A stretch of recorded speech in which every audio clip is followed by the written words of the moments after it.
Allison, welcome to the new mid. Thank you so much for being here. Awesome. Thank you for having me. Well, I was so excited to have you here because the reason why I started the new mid is we're redefining what it means to be middle age. And part of that has to do with how we look. We don't feel like we're our mom's generation. We feel healthier and we're taking better care of ourselves. And we want to wear what we want to wear. But at the same time, we're kind of wondering, what would you say in your Miss Style fashion? What would you say is appropriate for someone who's in their 40s, 50s, and 60s plus to wear? I am actually really glad you asked me this question because honestly, it is one of the questions I get asked more than any other. And in general, I think, just speaking from my community base, I find that women tend to dress, age appropriateness can go on either side, right? We can either dress too young or we can dress older than our age. And I find that a lot of the women in my community tend to go on the older side, or they're trying to dress frumpier, or we get to this point where, maybe we're purposely trying to be a little bit less visible. And so my advice is a little bit different. I have more of a framework of questions that I like women to ask themselves when they're selecting clothing. And, it all boils down to this. It doesn't have to be age appropriate. It just has to be you appropriate. And I'll explain that a little bit more. So there's this litmus test of questions I have women ask. And number one is, does this make me feel more confident and stylish when I put it on? Because at the end of the day, this is really the only thing that matters. How do you feel when you put this on? How do you feel when you look in the mirror? And, does this totally feel like you, or does it feel like you're trying to be something else? And I think that really, we have to go with our guts and trust that we're staying true to that. The second question that I have women ask is, does this fit and flatter my body? And again, this can go on either side. A lot of women wear baggier clothes, or they're trying to cover up, or if there's a body part that they're not in love with, the tendency is that we go with the baggier pieces instead of something that might be a little bit more figure flattering or hugs those curves. Or again, on the opposite side of that, is it too tight? Is it not comfortable? So really, does this fit and flatter my body is definitely a question you need to be asking. And then I think lastly is just really about questioning your motivations for selecting your clothing. So, this is a gut check question. If I feel uncomfortable in a piece, then I have to ask my gut, what is it telling me about this piece of clothing? Because your gut is never wrong, number one, and a selfie never lies. Get in the habit of putting on an outfit or a piece of clothing and taking a selfie in your mirror and looking at that picture. And it's going to tell you far more than you're going to be able to get the feedback from the mirror itself. So when in doubt, always take a picture. If your motivation tends to be that you want to cover yourself up, and you feel that, you're feeling that need to be invisible, then there's always some kind of deeper psychological thing behind this that I really think that we need to address. And, the opposite end of that, if there's something that you're doing, you feel like you're doing it for, seeking attention or for a different motivation, I really just think that we have to think about the psychological aspects of our clothing, because at the end of the day, style is very holistic. And, that's been one of the biggest aha moments for me in doing this for the past 8 years, is that it has so much to do with our confidence and what's going on internally. And a lot of times, when we start doing that internal work, it shows up on the outside too. So those are my litmus test of questions. And again, it doesn't have to be age appropriate. It just has to be you appropriate. Well, you know what, I think this is hilarious, and I think husbands everywhere will thank you, because instead of asking your husband, do I look fat in this? They can say, why don't you take a selfie in the mirror? So Exactly. I And think the it will save, selfie never lies. I think this will save a lot of marriages. Absolutely. No, Yes. that is fabulous advice. So when we are trying to figure out our own personal style, how do we do that? Because it just feels like, the fashion industry, they're constantly updating the fads, what we're supposed to wear, what we're not supposed to wear. how do we find our own personal style but still stay stylish? I think the beauty of being at this stage of life is that we don't care as much about what people think, right? It's not like high school where, we're kind of afraid to try on the different personas and the different styles. And one of the things that I have just so enjoyed after turning 40 was just this freedom that I felt to explore different styles and things that I would used to say were totally not me. I found that I'm able to incorporate those pieces into my wardrobe now. Like some days might be boho chic, and other days I'm preppy, and other days modern and trendy. And it's just fun to be able to try on the different style personas. And I really think that that is the key to discovering your style too, is just giving yourself permission and saying, it's okay to try on these different styles. And again, go with what feels like you. And what do you feel the most confident in? What is your favorite outfit? And what are the clues in that outfit that tell you a little bit of something about yourself? And if in doubt, Pinterest is a great place to define your style. You can go through Pinterest and for instance, do a search on fall outfits and then start saving outfits. And once you have a board created, go back to that board, look for commonalities. What do these pieces have in common? Do you like a lot of striped tops and nautical looks, or things that were really classic styles for fall? Or are you more into minimalism or modern or edgy? There are so many different style personalities that you can represent. And if you're not a really good judge of this yourself, send your board to a friend and have her do the same thing. And you guys could do like a style reading for each other and say, hey, I noticed this about your styles, or you have these commonalities in the colors and the patterns and the choices that you made. But I think that the moral of this whole story is that this is the best time to explore your style and to start figuring that out. And don't be afraid to try on different styles. If it feels silly to you and you're not quite ready to get out of the house, wear it around the house for a few days and see how it feels. And don't listen to your teenage kids because they're always going to be critical. But otherwise, have fun with fashion. That's what it's for. It's another way of expressing ourselves, and it's a form of creativity. So absolutely play around with it. Oh, I love that. So how do you have tips for us on going shopping? Like, do you have what's the best way for us to go shopping? Yeah. So confession, I used to be a terrible shopper, like the world's worst shopper. I would go out, shop the clearance racks, bring it home with this big bag of stuff, dump it out on my bed, and nothing went with each other or with anything else in my closet. So what I'd end up doing is hanging all this stuff in the closet. It would be in there with tags on like 6 months to a year later and never wore it. So I had to teach myself to shop with a purpose. And this is really one of the keys of building a wardrobe that I've shared with my community, is to always go into a store armed with a shopping list and know exactly what you need, because that's going to make it so much easier. But there's there's a process to this. Okay. So the first thing that you have to do is clean out your closet. And I know everybody just let out this collective groan. Oh my gosh, I don't want to clean my closet. Yes, it is not a fun task. Okay. I'm going to just leave it at that. But we only wear about 20% of what's in our closet at any given time. That means 80% of what's hanging in there, you're not wearing. So if you go through and remove the things that you haven't worn in the past year or two, and I have an entire framework for a closet clean out too, but when you get down to that 20%, at first it's going to be really scary because you're going to think, I have nothing to wear. But the fact is, that's what you've been wearing all along. It is scary to see so few clothing items in there, but know and trust that this is where you're going to build from. Then you can start adding in closet staples. You're going to be able to have a checkbox of items that says, this is the pair of jeans I need. These are the t-shirts I need. I need new bras and panties. Whatever gaps you need to fill in your wardrobe, you're going to have that. I like to keep mine right here on my phone seasonally, so that when I walk into a store, I don't just start getting that sense of overwhelm or looking at all the bright, shiny objects that are in front of me. I'm able to shop with purpose and stick with my list. And it's just basically like grocery shopping. And don't go to the store hungry, right?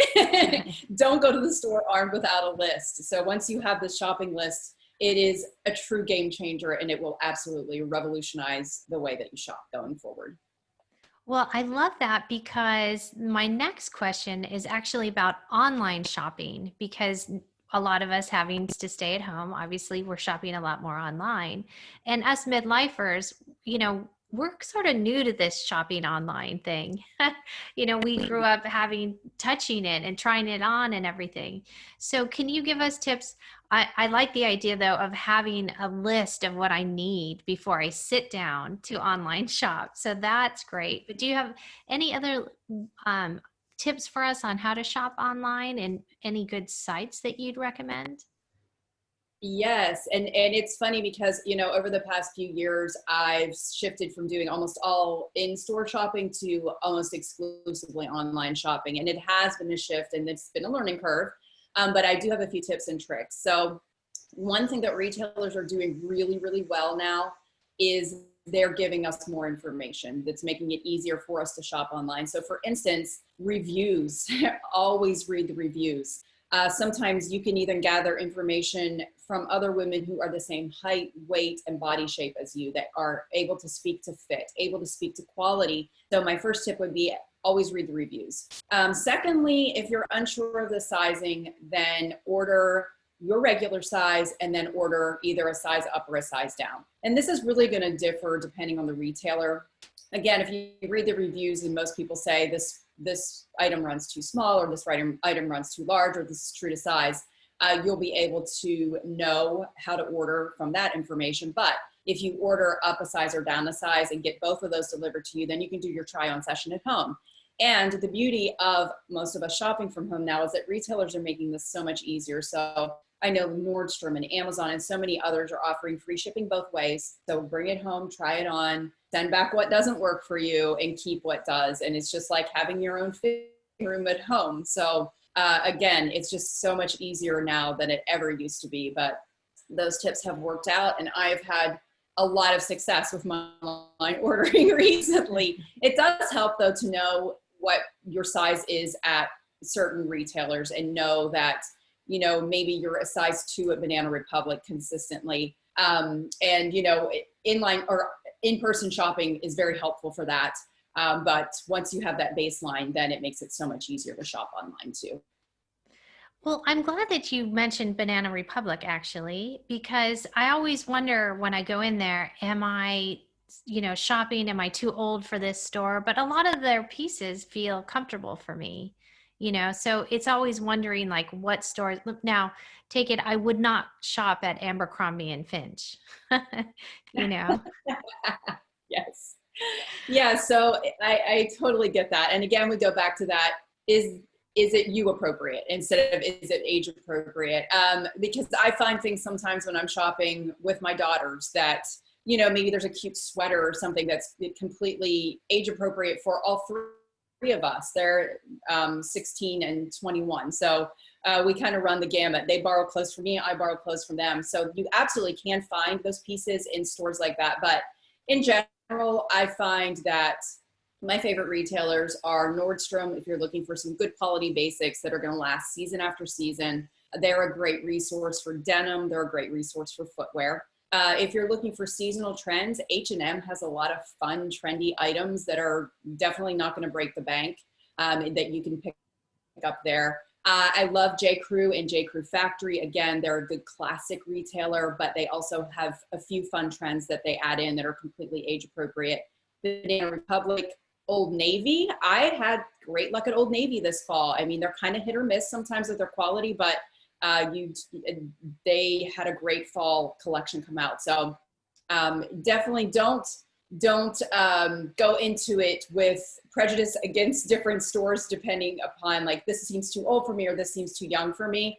And yeah, I can see your point definitely with Abercrombie and Fitch. But I found a cute sweater there a couple of years ago. So I'm like, oh, well, there's always, sometimes you can find that diamond in the rough or that gold nugget that's in those stores. And they're not stores I would normally walk in and shop either. It's just like when I happen to be with my daughters and we wander into the store, occasionally they find things in the stores that I shop at that they like, and I find things in their stores. So it's kind of funny how that works. So speaking of online shopping, the clothing subscriptions have kind of become really popular, like Stitch Fix and Nordstrom's has their boxes. Is that age appropriate for midlifers? Definitely. And, if you're struggling to go into the store and pick things for yourself, then why not have somebody else pick it out for you? I totally am a believer in the box styling services. And, I've had mixed reviews from my community on the different ones that they've tried. Like sometimes it depends on the stylist that gets assigned to you and whether they really get what you are looking for and are listening to you. You can provide them with as much information as possible. You can give them Pinterest boards. You can do the surveys and the quizzes and all of the things to gather the information. But at the end of the day, the stylist has to actually honor your requests and send you the right things. So don't be afraid to switch stylists if the one that you're assigned to or working with is not working out for you. You have that option to do that. But it's a fun way to get somebody to pick items for you that you may not necessarily pick for yourself. I occasionally get one of the boxes sent to me a couple times a year just to see what's in it and to try on some different styles, because I did get stuck in the same ruts of trying the same clothes and the same styles over and over again. And I think it's a great way, again, if you're exploring your style, to try out some different items that maybe wouldn't have necessarily been on your radar before that. Oh, that's a great idea. I never thought of it that way. That's wonderful. So we have fall and winter coming up. What staples should we get for this season? So fall and winter 2020 are interesting, right?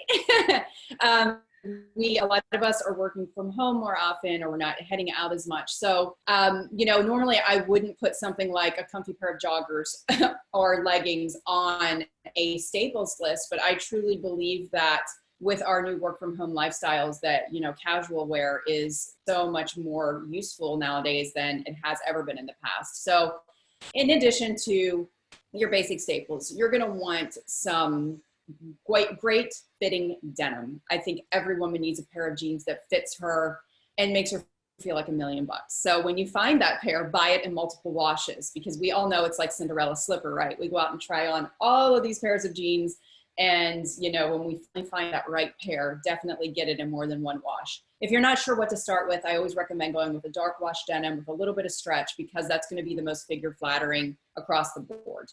You're going to want a lighter wash denim too. Some great quality t-shirts, tank tops, under layering pieces that you can wear in different colors.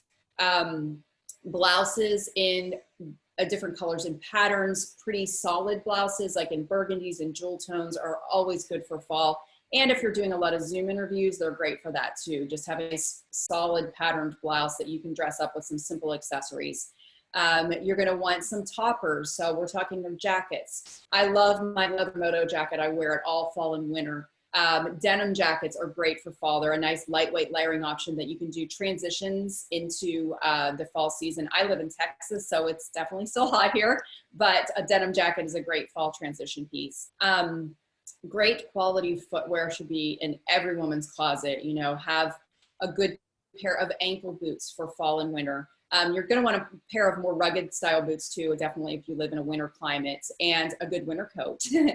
So think wool pea coats are always classics. They're never going to go out of style. You'll be able to wear that season after season, year after year. If you want to update your wool coat collection, add a fun color. I have a Kelly green one I got a few years ago, and it just adds that extra little bit of fun to my winter coats. Puffer jackets are always in style too. So the puffer jackets are less Michelin Man now and more of a thinner quilted type of puffer coat. So definitely get one of those too. But yeah, you can't go wrong with having the simple closet staples, the sweaters, things that are easy to layer, and items that are not going to go out of style. So you can add in the fun trends, like you can add color trends. Big trends for fall 2020 are yellow and rust, those two colors. So adding one of those colors to your wardrobe. Pattern trends, snake print, add in a pair of snake print mules or booties or shoes or a belt if you don't want to go so bold. But just these little tiny touches can be added to your basics that you already have in your closet to give them an update, and you're not going to have to reinvent your wardrobe season after season, which is awesome. Well, I love that you mentioned a Zoom interview, because a lot of us now are doing job interviews on Zoom. Now, you mentioned doing a solid color. So should we not do any prints when we're doing a job interview? For job interviews, You can do patterns, absolutely. I would recommend doing a smaller pattern though, and it really depends on the industry that you're in. So if you're in a really creative industry and it's par for the course for you to wear bold patterns and express your personality through your outfits, then you can certainly get away with a little bit more in an interview like that. But if it is more of a corporate position that's a bit more conservative, then you would probably want to err on the side of wearing the traditional blouse with possibly the blazer over it. And, you know, we can get away with whatever we want on the lower half in Zoom, right? But for a job interview, you want to feel your most confident self. And I highly recommend dressing from head to toe the way you would if you were going to be walking into that office and doing it in person, because it's going to make you feel more confident. Some of the biggest interviews I've done in my lifetime have been video. And one of the things that's really boosted my confidence in those interviews, and this is just for me personally, is putting on a pair of high heels. And just the power of those heels made me feel like I could conquer the world. So think about the things that make you feel powerful, that make you feel confident, that make you feel beautiful, because you're going to be able to convey that whenever you're doing interviews. And you want to just feel your absolute best when you're doing an interview. So keep all of those things in mind for sure. I love that. That you're absolutely right. Whatever gives you the most confidence, and the way you look is like a huge, it will radiate, you know, how you're feeling. I think it comes across in the interview. So, For sure. what would you say are the three most important items in your wardrobe, like for accessory wise? What would you recommend? Accessory wise, I just believe in capsule wardrobes and the whole concept so much. I live it, eat it, breathe it. And I believe that you can even do this with your accessories. So on a daily basis, you're going to want to have some delicate necklaces that you can wear with open necklines. So, you know, something that has a little bit of meaning to you. Maybe it's a necklace with the birthstones of your kids in it, or maybe it's something with a small pearl, or you know, some kind of design. But I love the short, delicate necklaces, and then I usually pair those up with a larger pair of hoop earrings. So if I had an open neckline today, I would definitely have on one of my shorter necklaces with the larger hoop earrings. For more of a statement, you could absolutely do a statement necklace if you're trying to, you know, just give your outfit a little bit of extra pizzazz. If you're doing the statement necklace though, you want to do a smaller earring. So think like a stud earring or something that isn't ornate. You don't want your earrings and necklace competing with each other, and you also don't want to do anything too matchy-matchy with a statement necklace and earrings. Flip side of that is you can do the statement earrings if you're wanting to do, you know, something that is making a statement. And then you're going to want to do the delicate necklace if you do the statement earrings with that. But statement necklaces, statement earrings, all of those things are going to draw the eye up. Again, we're talking about Zoom interviews, and I totally think that you can show your personality with accessories in your Zoom calls and interviews, and that's a fun way to do it. Long pendant necklaces, if you're looking for something to kind of elongate your frame. If you're wearing a high neckline, you can definitely do a longer pendant necklace with that. Dresses, you know, longer pendant necklaces work great with those too. But those are my go-to accessories on a daily basis. I'm not a big accessorizer, but, you know, just adding a couple of things to your outfit definitely gives it tons of interest. And as we head into fall and winter months, you can certainly do scarves too. So pretty plaid scarves, a fall floral scarf. Those are going to add a lot of interest and detail to your outfit as well, without adding a whole lot of bulk and, you know, tons of layers onto it. So they're going to work great for indoor Zoom interviews. Most of the time, year round, you can get away with adding accessories to give your outfit lots of detail. I love that. And you know, scarves are kind of nice because as we get older, our necks get a little more questionable. So that's kind of nice to have that accessory. Yeah, So, for sure. someone asked in my private Facebook group, because they were so excited that I was talking to you, they wanted to know, are bell bottoms coming back? And also, are sweats now the new trend? Like, are we not getting away from that anymore? Okay, so bell bottoms, yes, we are seeing denim trends this year. Anything goes. So, you know, we were seeing all the skinny jeans, skinny jeans, skinny jeans, straight leg. Then we started seeing high-waisted, flare legs, bell bottoms. I'm serious. Anything goes right now with denim. For the most part in stores, I'm still seeing a lot of the skinny jeans, but I'm seeing all these other silhouettes too. And that changed, I would say around a year or two ago, where we started just kind of seeing the floodgates open on lots of different silhouettes with pants. So you know the saying, everything old is new again. If you keep it long enough, it's going to come back in style, right? And that's the case with so many things. So yes, to answer that question, you're definitely going to be able to find the wide leg jeans and bell bottoms and flares and that sort of thing again. And the second question was joggers and sweats. Are they here to stay? I think this is going to be interesting to observe over the next year or two. You know, we are definitely seeing the pendulum shift, and casual wear is becoming more mainstream. And I don't know, once we go down that rabbit hole, if we're going to come back out of it. It's comfortable, it's casual. You know, we may see a resurgence at some point in time, but if we just look back historically from the 50s to today, and how a stay-at-home mom dresses from then to now, we have, as a culture, progressively gotten more and more casual. Maybe things will swing back at some point in time. I don't know, but I have a feeling that this new form of casual could potentially be here to stay. So it's no more casual Friday. It's casual Monday through Friday. Exactly. So I always ask my guests this question. What advice would you give your younger self? It's a great question. So many things I would tell her. But I think that the main thing I would say is that everything that happened in my life, even if it seemed haphazard and it didn't make sense, and the season that I was going through just at the time was extremely difficult, looking back now, I can see how all of that has woven into the tapestry of my purpose and doing what I do today. And just knowing that there's no part of that process that I could have rushed. There's no part of that process that I could have sidestepped or done differently. Because if I had, I wouldn't be where I am right now.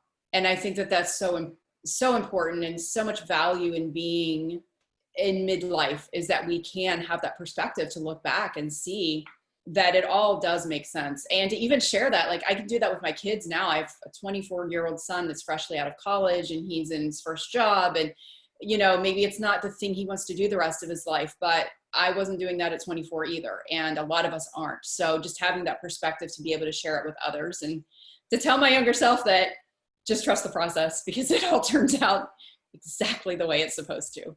That is so great. Well, Alison, how can people get in contact with you? The easiest thing to do is go to getyourprettyon.com. I've got lots of resources there. If you're looking to rebuild your wardrobe, or you need some guidance or advice, go to getyourprettyon.com/freebies. Lots of resources there that you can download. You can follow me on Facebook at Get Your Pretty On, or on Instagram at _Get Your Pretty On, and you'll see lots of outfit inspiration there, and lots of mirror selfies too. And you have a book coming out soon, correct? Yes, I do. In September 2021, it will be the ultimate book of outfit formulas, a stylish solution to what should I wear. So we're going to have all 4 seasons in this book of outfit formulas that work for every body and every budget. I love it. We'll have to have you back. Awesome. I'd love to come back. Thank you. Thank you so much.